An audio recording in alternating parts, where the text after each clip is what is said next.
Welcome to your World of Wonders book club kit. This book club kit is designed to help you facilitate your own literary citizens book club or to help guide you through a little deep thinking and reflection on your own.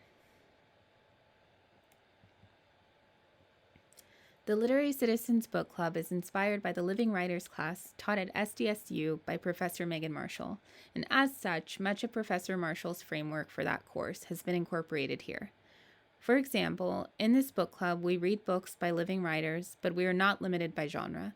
We explore poetry, prose, and creative nonfiction. Additionally, this is a space for not just reading together, but learning together, and learning from each other as well. So in today's book club kit, you'll find discussion questions and resources to learn more. Lastly, as is reflected in the book club title, the goal of this book club is to further our literary citizenship. As literary citizens, we aim to engage in the community with the intent of giving as much as, if not more so, than we take. That's a quote by author Aimee. So I encourage you to use this book club kit as an inspiration to help you participate in the literary world by creating or writing or reading more. So whether you're interested in starting your own book club or group read, or maybe you've just finished your reading and you're looking for a way to spend some more time with this beautiful book, I invite you to find a cozy spot and stay tuned for today's selection. World of Wonders in Praise of Fireflies, Whale Sharks, and Other Astonishments by Aimee Nezhukumatathil. World of Wonders is, as the New York Times said, a book about nature that is so much more. And today, we're diving into that so much more part that exists within this text. So let's begin with a little discussion.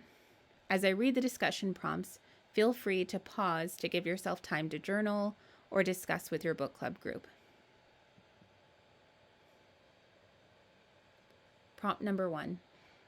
World of Wonders opens with the epigraph, "The butterfly counts not months but moments, and has time enough." Why do you think Nezhukumatathil chose this quote?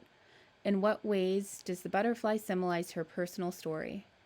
And do you think that we, in this modern age, will ever be able to make the time it takes to wonder?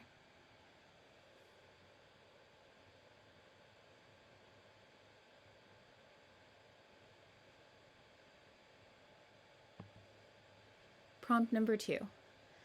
This collection of essays blends the genre of nature writing with memoir.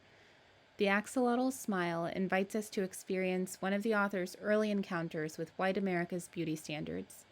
And the red-spotted newt takes us back to the sting the author felt from wandering around from home to home. Why do you think Nezhukumatathil made the choice to include her own story alongside the stories she shares about nature?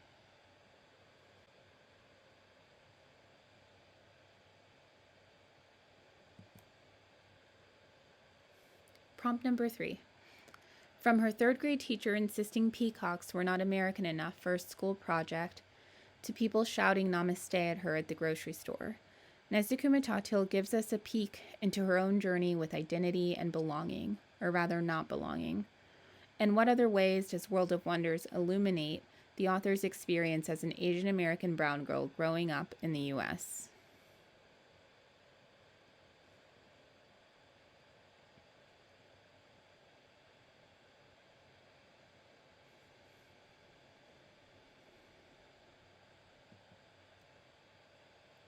Now I'd like you to dig deep and think about a passage you'd like to share. So in an interview with Milkweed Editions, Nezhukumatathil says she hopes this book inspires us to get outside, roam around, and wander and wonder. Are there any chapters or passages or lines that personally inspired you to do those things?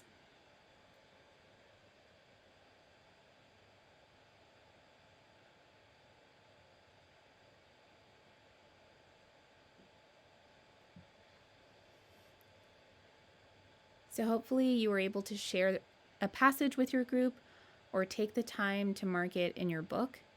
Now we're going to shift gears and do a little reflection. The final chapter, Firefly Redux, reminds us of the power even the smallest of creatures and phenomena have to trigger something deep inside of us. For me, what a single firefly can do is this. It can light a memory that I thought was long lost in roadsides overrun with Queen Anne's lace and goldenrod, a peach pie cooling in the window of a distant house. Whether it be a memory, an emotion, or a connection, what wonder of nature makes you feel something whenever you encounter it? So take a few minutes to journal, get your thoughts out on paper, maybe draw a little World of Wonder style, and when you're ready, join us for the final portion of today's book club.